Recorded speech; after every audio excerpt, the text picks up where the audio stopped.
shape my sourdough with me. I'm going to show you how I use the aliquot method to make sure my dough is proofed appropriately. So after I do a delay, 1 hour for my salt addition, you can see the dough is reached the top of this.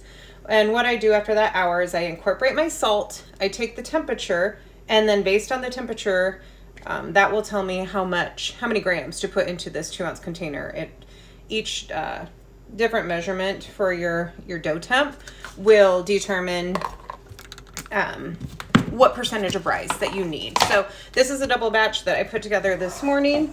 I'm just going to flour my work surface. I have my bannetons ready, and I need to grab my scale here as well. So when your dough is proofed well, it will come out of your bowl or vessel pretty easily in one piece. So I just kind of try to let it come out of the bowl naturally on its own.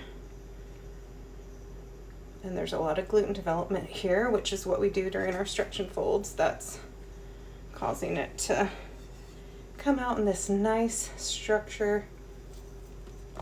Beautiful. Beautiful. See, I just love that.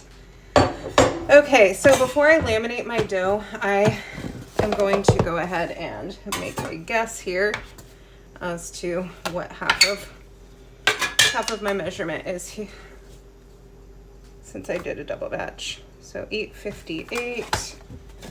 I know that this will probably be a little bit more.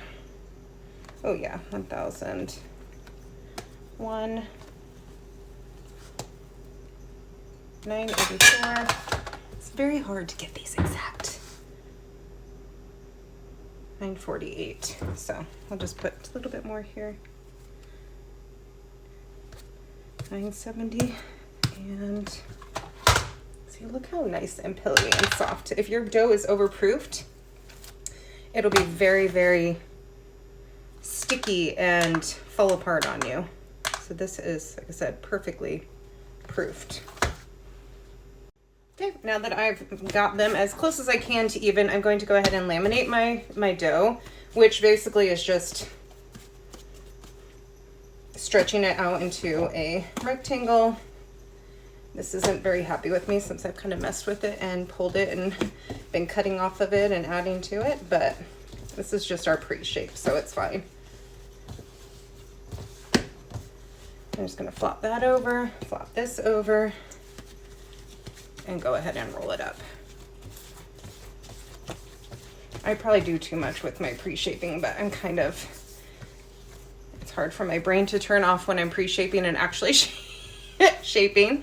So I'm going to go ahead and put that over here, and I will put my bowl over top of it so it does not dry out. And what we're doing is just kind of letting the dough actually rest in the pre-shape for a little bit, and it will slowly relax, which is fine. I usually do about 20 minutes. It depends on the time of day. Like if it's late at night, sometimes I do a shorter amount. But can you see all the bubbles in this? It's beautiful, absolutely beautiful. Super, super happy. So again, just over, and kind of turn these in. Pick up a little bit of flour on my hands.